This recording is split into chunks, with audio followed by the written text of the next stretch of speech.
வணக்கம் நேர்களே, தஞ்சாவூர் சமையல் சந்தோஷினி. வாங்க அசோகா அல்வா செய்யலாம். இந்த அளவுக்கு நான் பைத்தம்பருப்பு எடுத்திருக்கேங்க, அரை கப்பு. ஒரு 4 ஸ்பூன் கோதுமை மாவு எடுத்திருக்கேன். கேசரி பவுடர் எடுத்திருக்கேன். முந்திரி பருப்பு எடுத்திருக்கேன். இந்த பருப்பை நல்லா லைட்டாக வறுக்கணுங்க, ரொம்ப வறுக்கக்கூடாது. லைட்டாக வறுத்துட்டு குக்கரில் 2 விசில் போட்டு நல்லா வேக வச்சு மிக்சியில் போட்டு அரைச்சி வச்சுருக்கேன் பாருங்கள். வாங்க இப்போ நம்ம எப்படி செய்யலாம் பார்க்கலாம். முந்திரி பருப்பை வறுத்துடலாம். இப்போ நம்ம முந்திரி பருப்பை வறுத்தாச்சுங்க. வாங்க அதே நெய்யில் இந்த கோதுமை மாவை போட்டுடலாம்.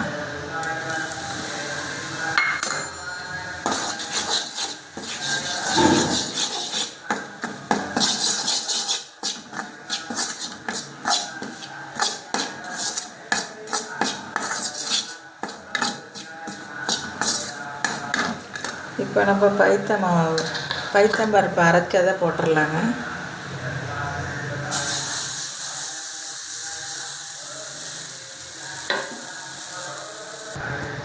நல்லா வெந்ததுக்கப்புறம் நம்ம ஜீனி போடலாங்க.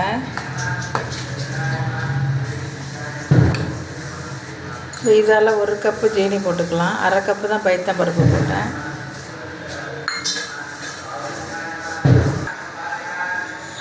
இப்போ நம்ம ஜீனி போட்டுடலாங்க.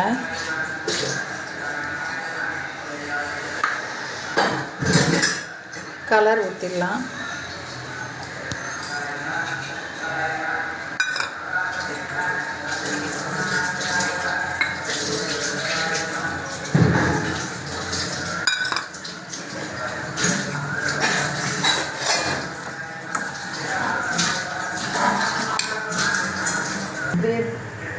நெய் போட்டுக்கலாங்க, 1 ஸ்பூனு.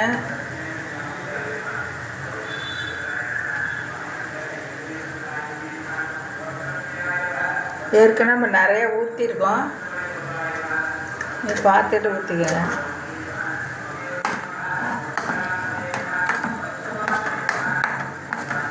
நல்லா கிண்டி முந்திரி பருப்பை போட்டு இறக்க வேண்டியதாங்க. அசோகா அல்வா ரெடி.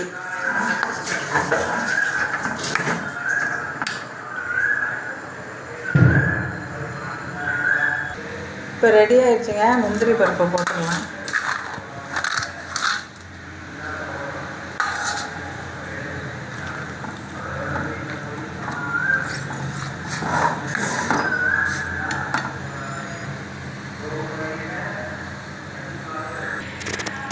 அசோகா அல்வா ரெடி ஆகிடுச்சுங்க. இப்போ இந்த கரண்டியால் எடுத்து நம்ம இதில் வச்சாச்சு. சூப்பராக இருக்குது பாருங்கள், அசோகா அல்வா ரெடி. இந்த மாதிரி நீங்களும் செஞ்சு பாருங்கள். இந்த வீடியோ பிடிச்சிருந்தால் லைக் பண்ணுங்கள், ஷேர் பண்ணுங்கள், சப்ஸ்கிரைப் பண்ணுங்கள். வாழ்க வளமுடன்.